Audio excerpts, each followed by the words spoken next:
म्हाडा कॉलनीत पुन्हा शिरले अस्वल। 2 दिवसांपूर्वी याच परिसरात आला होता बिबट्या। उन्हाळ्याची चाहूल लागताच प्राणी आणि पाणी आणि खाण्याच्या शोधात आपला मोर्चा आता मानवी वस्त्यांकडे वळवताना दिसत आहे।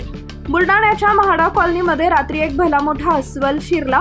नागरिकांनी आरडाओरड करत फटाके वाजवल्याने हे अस्वल पुन्हा जंगलात परत गेलं। बुलढाण्याच्या चहूबाजूने ज्ञानगंगा अभयारण्य आहे। यामध्ये अनेक हिंस्र प्राणी वास्तव्यास आहेत। हेच प्राणी आता खाद्य आणि पाण्याच्या शोधात शहराकडे येण्याची शक्यता असल्यानं या म्हाडा कॉलनीतील संरक्षक भिंत पूर्ण करण्यात यावी अशी मागणी स्थानिक नागरिकांनी केली आहे। बोला।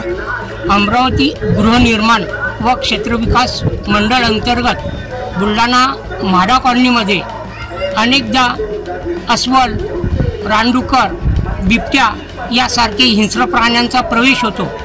या ठिकाणी या परिसराला एकाच बाजूने भिंत आहे।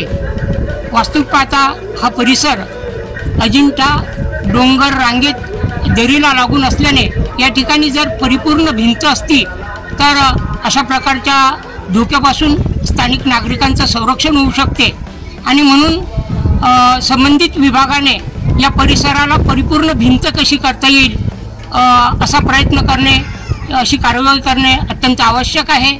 आणि स्थानिक नागरिकांनी विशेषतः आपल्या मुलांकडे लक्ष देण्याची गरज आहे, कारण आपलं संरक्षण हे आपल्या हाती आहे। तेव्हा नागरिकांनी आपल्या मुलांचं आपलं संरक्षण करण्यासाठी खबरदारी घेणे अत्यंत आवश्यक वाटते।